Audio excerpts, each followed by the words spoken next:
देख रहे हैं 10 बाई 10 कमरे में लड़के रहते हैं, उनका जीवन शैली देख रहे हैं, कैसे जी रहे हैं, कैसे रह रहे हैं। उन लोग को समय, श्रम, माँ बाप की जिम्मेदारियाँ इसमें एक साथ पकती हैं। लोग इस छोटे से रूम में अपना माँ बाप की उम्मीद और अपना फ्यूचर संजो रहे हैं।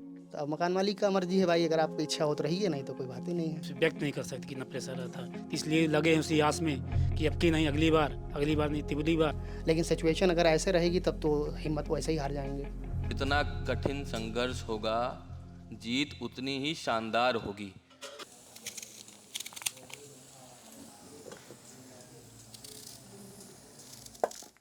आप सोच रहे होंगे ललन टॉप भैया ये प्याज व्याज कब से काटने लगे।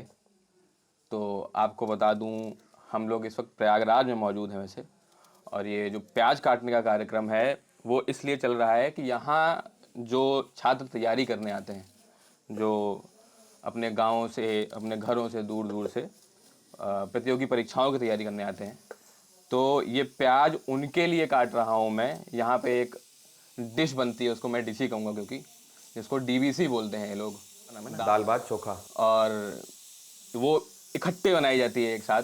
क्योंकि ऐसा होता है कि गैस की तंगी होती है, पैसे की तंगी होती है, तो वो दाल बाटी सब एक साथ दाल भात डाल दिया जाता है। और जैसा कि वो भी यहाँ पे पकना शुरू हो चुका है और ये कार्यक्रम खाना बनने का चल रहा है और दोपहर का समय है। तो मेरे आसपास जो आप ये कमरा देख रहे हो, ये तैयारी करने वाले जो छात्र हैं उनका कमरा है। और ये यहाँ पे किताबों की लाइन लगी हुई है, और मैं अपने साथी प्रशांत से बोलूँगा ऊपर दिखाएंगे आपको। तो ये पुराने घरों में जैसे एक कबाड़ वबाड़ रखने की जगह बनी होती थी, ये वो है। ऊपर आपको एक बैग भी दिख रहा है, कहीं घर से कोई सामान लेके आया होगा, झोले वोले में और बोरी में वो सब रखा हुआ है। और ये गेट देख के, मतलब मैं जब अंदर घुसा तो मैंने कहा ये क्या है। तो हम लोग जैसे घरों से आते हैं, हम लोग ये डिमांड करते हैं घर वालों से, या कपड़े फट गए तो थोड़ा लगता है कि नहीं यार कैसे फटा कपड़ा पहनेंगे। आप देखें यहाँ ये पूरा गंदा कपड़ा पड़ा हुआ है, जाने कब से धुला नहीं गया होगा। और एक ही गंदी शर्ट है, पीछे न्यूज़पेपर लगाया गया है ताकि कपड़े पीछे दीवार से ना लगे, वो गंदे ना हो।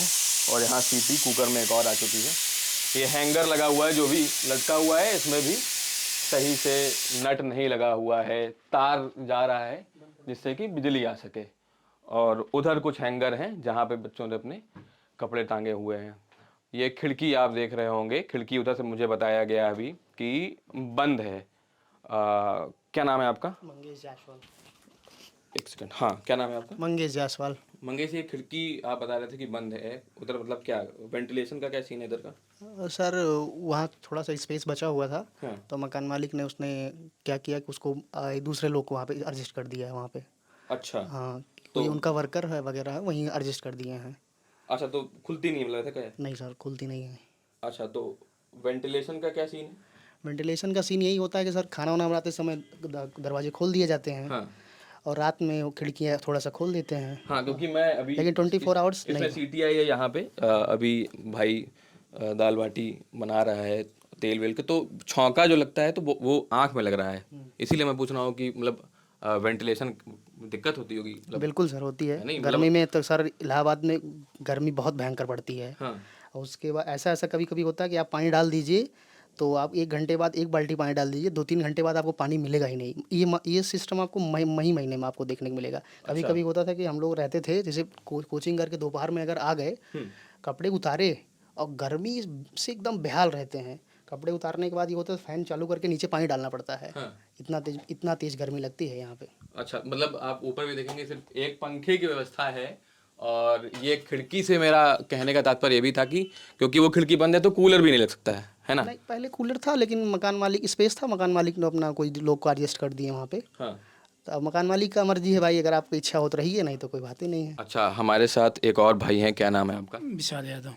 विशाल जी, ये बताइए इस रूम का रेंट कितना है, आप लोग कितना दे रहे हैं? 3000 रुपये। 3000 रुपये।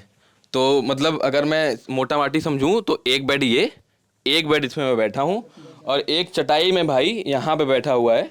तो ऐसा सीन है कि एक भाई यहाँ सोता है, एक भाई यहाँ सोता है, और एक ज़मीन में सोता है। ठीक है, तो मतलब 3000 रुपये जुगाड़ कैसे होता है 3,000 रुपये का हर महीने? सर घर वाले भेजते हैं किसी प्रकार से मेहनत करके, किसानी खेत, पिताजी किसान आदमी हैं, अच्छा। व्यवस्था करके जो है हाँ। सर भेजते हैं। हाँ। जी तो खेती करते हैं तो कभी कभी ऐसा भी हो सकता होता हो कि नहीं आया, जी है ना, फसल नहीं सही हुई या कोई और दिक्कत हो गई, घर में कोई बीमार हो गया, वहाँ लग गया, तो फिर उस वक्त फिर कैसे चलता है खर्चा वर्चा? तो चलता सर इसी है, यार मित्र कोई कुछ लोग नौकरी चाकरी वाले हैं सर, उनसे पैसा मंगा के एडजस्ट करते हैं, 2-3 महीना बाद उसको दे दिया जाता है, इस हिसाब से करते हैं सर, फिर घर वाले भेजते हैं।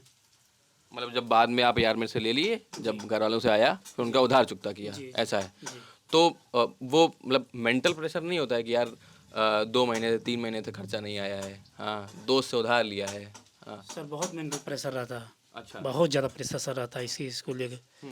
जी इसे व्यक्त नहीं कर सकते कितना प्रेशर रहता है, इधर पढ़ाई का सिलेक्शन का, इधर अगर कोई पेपर दिया भी जाता है तो वो भी लीक हो जा रहा है, ईमानदारी से हम सब पढ़ते हैं, वो भी पेपर लीक हो गया।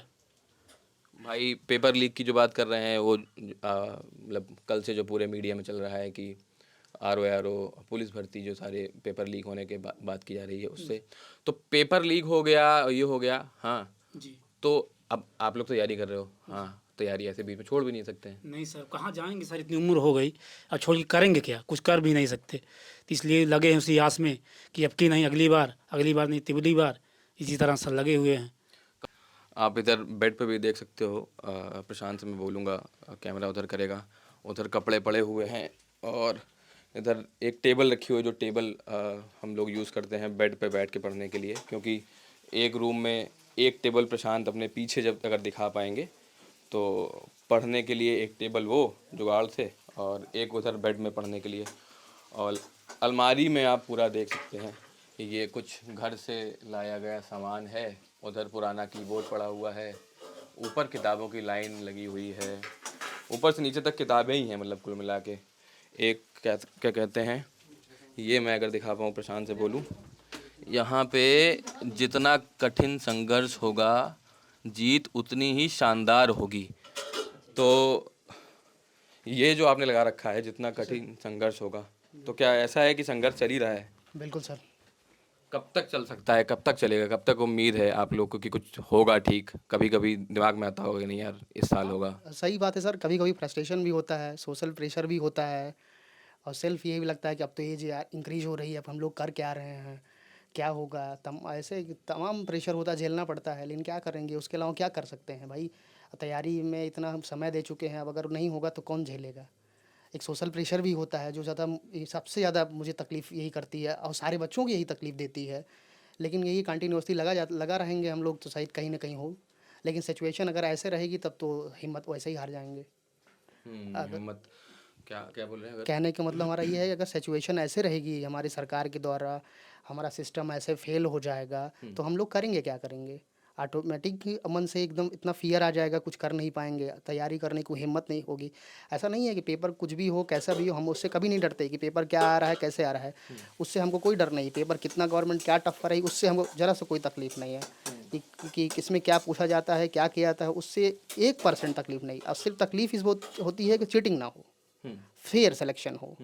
फेयर सिलेक्शन में नहीं होता तो कोई बात नहीं, हम मान लेंगे कि हमने रेस में हार गए, हमने रेस युद्ध लड़ा लेकिन हम तो हार गए, कोई बात नहीं है, दूसरा काम चालू करेंगे, कुछ और दूसरा किया जाएगा। लेकिन अगर सरकार का तंत्र ऐसा फेल होता रहेगा तो बच्चे ऑटोमेटिक निराश हो जाएंगे और ऐसे उन अवसाद में चले जाएंगे जो उनको कोई देखने वाला नहीं है। आप देख रहे हैं 10 बाई 10 कमरे में लड़के रहते हैं, उनका जीवन शैली देख रहे हैं, कैसे जी रहे हैं, कैसे रह रहे हैं, ये उनके सामने सबसे ज़्यादा प्रॉब्लम फेस कर रहे हैं वो। एक और भाई हैं अभी गैस पे थे, क्या है इसका स्टेटस? जी दाल भात चोखा। तो मतलब बन के तैयार है कि वैसे मिलेगा, क्या है? नहीं तैयार है। दाल भात चोखा मतलब क्यों बनाते हो ये बताओ, ये तो मतलब एक वो जी इसका बहुत से कारण है। क्या? इसका कारण ये है कि हम लोग को समय, श्रम, माँ बाप की जिम्मेदारियाँ इसमें एक साथ पकती हैं। अच्छा। जी इसका मतलब है कि इसके जब हम लोग में बनाते हैं तो इसमें समय हम लोग का बचता है, समय के साथ थोड़ा श्रम भी हम लोग को बच जाता है कि एक साथ 2-3 काम एक साथ हो जाता है। और तीसरा ये है कि बहुत सारे किताबें होती हैं, हम लोग को पढ़ना भी होता है। तो हाँ यही सब कारण है। कब से पढ़ाई कर रहे हो भाई? जी 2018 से। 2018 से मतलब पाँच छः साल जी छठा साल जी चल जी रहा है। जी एक सेकंड, ये भाई यहाँ पे ये निकाल रहा है, आप देख सकते हैं। क्या ये इसमें क्या है? इसमें चावल है। अच्छा, इसमें चावल है। हाँ। और इसके अंदर मैं प्रशांत से कहूँगा वो दिखाएगा, आलू है, दाल है, और ये फ्राई होने के लिए जो मैंने प्याज काटे थे वो यहाँ पे थोड़ा दिया जल हुआ गई है। है। हाँ, थोड़ा सा जल गई हल्का सा। अरे कोई नहीं, जल गई तो क्या हुआ। तो ये इसमें जाएगा कि ये इसमें जाएगा, क्या नहीं सर, करेंगे? ये जो दाल बनी हुई है इसमें फ्राई में चला जाएगा। अच्छा, हाँ और उसके बाद चावल मिला के खाया जाएगा। हाँ आराम। ऐसा है। हाँ अच्छा, मैं आता हूँ आपके पास। ये यहाँ पे डीबीसी जो है, एक बढ़िया सी डिश, वो बनना तैयार है। और अभी जब मैं यहाँ आया, मैं इन लोगों से बात कर रहा था, तो मैं प्रशांत से कहूँगा ये आप डलिया देख सकते हैं जो अपने घरों में होती है, इसमें सब्जी रखते हैं अपन। तो जब मैंने प्याज मांगा तो एक भाई ने बोला कि प्याज बहुत महंगा है, मतलब वो हम अफोर्ड नहीं कर सकते हैं। हाँ सॉरी, लहसुन बहुत महंगा है, वो हम अफोर्ड नहीं कर सकते हैं। तो हम लोग जो नून तेल लहसुन प्याज सब खाते हैं, तो आप ये समझ लीजिए कि यहाँ पे ये सारा कुछ अवेलेबिलिटी भी नहीं है। और मतलब आदमी जो मिल रहा है वो खा रहा है, उसमें जी रहा है, और किसी तरीके से कुछ ना कुछ हर जगह से बचाने की कोशिश कर रहा है। ये चीज़ है। और अभी ये बन के तैयार होता है तो खाते हैं अपन। तो मैं इसको खाता हूँ भाई। आप इधर आओ, आपने जो परसा है, तो हाँ, तो आप बता रहे थे कि मतलब यही खाना होता है और घर में दिक्कतें हैं, है ना? तो अभी अपन क्या बोल रहे थे आप उतनी देर? जी यही बता रहे थे कि हम लोग इस छोटे से रूम में अपना माँ बाप की उम्मीद और अपना फ्यूचर संजो रहे हैं, और इस उम्मीद में है कि हाँ कभी न कभी तो होंगे। अच्छा यार, लेकिन टेस्टी तो बहुत बना है यार गुरु, बहुत बढ़िया है। मतलब अब हम लोग मैं खुद एक ग्रामीण प्रविष्टि से आता हूँ, बैकग्राउंड हमारा गांव का ही है। हमारे दादी और बाबा लोग गांव में थे, तो मतलब दाल चावल तो खाते थे, लेकिन ये कुछ अद्भुत ही लग रहा है। मतलब अगर डीबीसी नाम है तो चोखा भी हाँ, ये चोखा मिला लिया मैंने ऑलरेडी। हाँ हाँ, पहले से ही, मतलब इतना तो अब हो जी गया है। जी अब मुझे लग रहा है मैं अगर वापस दिल्ली नोएडा पहुंचूंगा तो एक हफ्ते में एक आध दिन तो बना के खाऊंगा, अगर टेस्ट लग गया है तो। जी, वो ये स्वाद यही यही मिलेगा, हैं? ये स्वाद यही मिलेगा। मतलब कॉपी नहीं कर सकते ना। मतलब क्वेश्चन उठा देगा, मैं जी जी बना जी नहीं जी पाऊंगा ऐसे। नहीं नहीं ऐसा नहीं बना लेंगे, बेहतर बना लेकिन लेंगे, ये स्वाद लेकिन आपको इलाहाबाद नहीं मिलेगा। इलाहाबाद नहीं मिलेगा आपको, सादा एकदम खाना, दाल चावल और चोखा। बिना कुछ मिलाए। दाल चावल आप। माटी में कुछ है क्या? हाँ कुछ है, कुछ ना कुछ तो है भाई। क्योंकि मैं देखता हूँ जो लड़के सेलेक्ट हो गए हैं, चाहे वो कुछ बन गए, चाहे ऑफिसर बन गए, चाहे पुलिस में बने, चाहे एसआई बने, वो पहले ही बोलते हैं मैं आऊँगा दाल चावल रख देना है। मतलब दाल चावल ही खाऊंगा मैं, दाल चावल चोखा ही खाऊंगा। हाँ, मतलब हम लोग दिल्ली में, या मैं जिस जगह से आता हूँ कानपुर में, हम लोग कई जगह कुछ स्पॉट होते हैं कि यहाँ की मिठाई अच्छी है, यहाँ की चाट अच्छी है, दिल्ली का ये अच्छा है। तो दाल चोखा चावल अच्छा है। यहाँ का हाँ वही मैं कहने वाला था कि यहाँ का डीबीसी, मतलब अगर कोई आ रहा है तो अगर आप लोग के साथ बैठ के आए जैसा कि आप लोग कह रहे हैं, तो वो अद्भुत है। जी जी अद्भुत है। हैं? हाँ। अच्छा, ये अब तो आ गया ये। मैं एक चीज़ सुनता हूँ कि यहाँ पे जितने कमरे हैं, या मतलब अंग्रेजी भाषा में हॉस्टल कह देंगे या कुछ भी कह देंगे, या पीजी कह देंगे। हाँ, मतलब बड़े शहरों में पीजी बोल देते हैं, एक साथ रूम में लोग रहते हैं। तो मैंने सुना है कि यहाँ पे हर एक कमरे का अपना इतिहास है ना, कि बिल्कुल। यहाँ से इस रूम से कहीं कोई बन के निकला होगा। हाँ इस रूम से तो सर, इस रूम से तो जज भी हैं। कौन? एक भैया हैं, उनका नाम याद नहीं आ रहा है मुझे। जब मैं यहाँ पे आया था वो जज बन के गए थे। और एक वर्तमान में लखनऊ में सीबीआई में भी हैं, स्टेनो शायद, वो क्लियर नहीं हो पा रहा हूँ स्टेनो है कि कुछ है, लेकिन है सीबीआई में है वो। और एक तो परफेक्ट मैं बता सकता हूँ, उनका सामान भी पड़ा है, स्टैटिकल ऑफिसर हैं, आलोक जायसवाल हैं। अच्छा। हाँ वो हैं। और एक उसके बाद एक भैया हैं सीनियर, हमारे साथ रहते थे, और डिस्ट्रिक्ट कोर्ट में बहुत अच्छे लॉयर हैं, विपिन कुमार पांडे जी। अच्छा। क्रिमिनल का प्रैक्टिस करते हैं, सिविल मैटर में प्रैक्टिस करते हैं, बहुत अच्छा। हाँ ये हर कमरे का अपना अपना एक इतिहास है यहाँ पे। अभी हम कैमरे के पीछे कुछ आप शादी वाली बातें कर रहे थे कि घर में लोग बोलते हैं, तो क्या? यही बोलते हैं सर, शादी की उम्र हो गई है, कब तक होगा कब तक नहीं होगा। तो हम सब शादी कैसे करें सर, जो है प्रॉब्लम है। उनको शादी करने के बाद और प्रॉब्लम हो जाएगी। क्या प्रॉब्लम हो जाएगी? अरे सर, जैसे शादी होने के बाद खर्चा बढ़ जाएगा, बीवी खर्चा देना पड़ेगा उसको, हर चीज़ मेंटेनेंस, हर व्यवस्था कहाँ से, जब अपने कमाई कुछ है ये नहीं है जब तक, तब तक कहाँ से। लेकिन घर वाले तो जब यही बोलते होंगे शादी कर लो, हम ये पैसा कर देंगे, ये कर देंगे, हम वो कर देंगे। तो हम सब तैयार है नहीं हो, तुम समझान रहे, अब कब तक करेंगे माँ बाप। माँ बाप खुद है, इतनी उम्र हो गई है, हमको देखेंगे फिर किसी के परिवार ला के फिर उसको भी खर्चा देखेंगे, समस्या हो जाएगी। जो भी चल रहा है पढ़ाई लिखाई वो भी बंद हो जाएगी। मैं इधर अभी दीवार पे देख रहा था, एक सेकंड रुकना। ये प्रशांत से बोलूँगा, ये क्या लगा हुआ है? अक्सर ये हम कोई व्यर्थ के विचारों में खुद को परेशान करते हैं। हाँ। ऐसी बातों को हम लिखा है इसमें सर, अक्सर हम व्यर्थ के विचारों में खुद को परेशान करते हैं, ऐसी बातों पर सोचते रहते हैं जो अपने या किसी के लिए भी उपयोगी नहीं होती। नकारात्मक विचारों की यह रद्दी हमारी मानसिक ऊर्जा को व्यर्थ करती है। लेखिका ने यही कहा है बात। अच्छा, ये लेखिका पैट्रिशिया ब्रिक्स का कोई एक कोट है, एक व्यक्ति सर्दियों में बहुत कुछ कहता है जिसका गर्मियों में कोई अर्थ नहीं रह जाता। क्या बात है। और ये लाइन कैसी बनी हुई है? ये सर वो लाइन उसको पेपर निकाल देते हैं, जैसे एग्जाम जब होता है उसका एक स्ट्रेटजी बनती है। हाँ। उसको स्ट्रेटजी बनाते हैं हम लोग कि कैसे क्या वर्क करना है। जैसे वहाँ पे लगा हूँ ना, सब्जेक्ट क्या क्या मुझे पढ़ना है, इसके लिए कितना मुझे कितना नंबर अचीव करना है, वो फ्रंट पे रखते हैं उसको, ताकि दिमाग थोड़ा डाइवर्ट हो तो उसको दिखता रहे सामने से वो। अच्छा। हाँ। ऊपर एक सरस्वती माता की फोटो लगी हुई है, उसमें से टाइम टेबल भी फटा हुआ है। टाइम टेबल क्यों फटा हुआ है यहाँ पे? टाइम टेबल निकाल दिए थे, वो पुराना हो गया था ना, उसको हटा दिया गया। अच्छा, तो अब नया वाला लगाया नहीं। यहाँ पे नया चस्पा होगा जब नया बनेगा। और ये हाई कोर्ट इलाहाबाद, ये सब एपीएस। असिस्टेंट प्राइवेट सेक्रेटरी लिखा हुआ है। अच्छा, तो क्या ये याद करने के लिए लगाया हुआ स्टिकी नोट्स? बस वो नहीं कि मतलब कि मुझे वही अचीव करना है, ऐसा करके कि मुझे यही गोल अचीव करना है, वैसे लिख लिया जाता है, ऐसा कुछ नहीं। अच्छा। हाँ। और ये कैलेंडर भी पुराना ही लटका हुआ है क्योंकि सरस्वती माता की फोटो लटकी हुई है इसमें, बनी हुई है ना? अच्छा।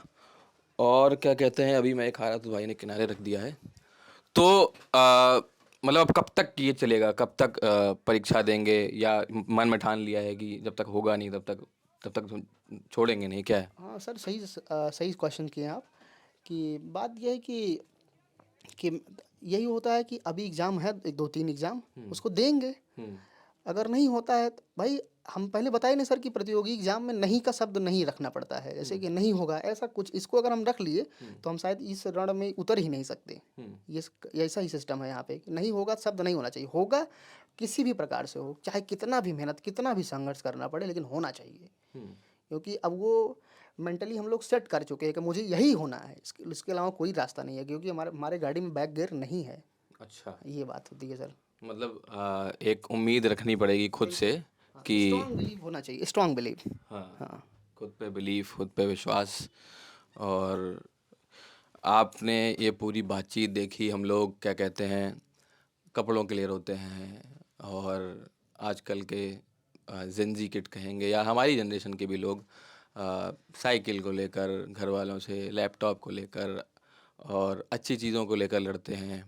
और यहाँ के जो हालात हैं जो आपने देखे, उसको देखकर शायद अगर आप ये सोच रहे हैं कि आपके लिए वो सब चीज़ें ज़्यादा ज़रूरी हैं, तो ऐसा शायद नहीं है। आदमी कम संसाधनों में भी ऐसे जीवन व्यतीत कर सकता है, संघर्ष कर रहा है और क्या कहते हैं, सफलता की उम्मीद रखे हुए है। आपको ये वीडियो कैसा लगा, आप हमें कमेंट बॉक्स में ज़रूर बताइए। आपके लिए वीडियो मेरे साथी प्रशांत ने शूट किया है। धन्यवाद।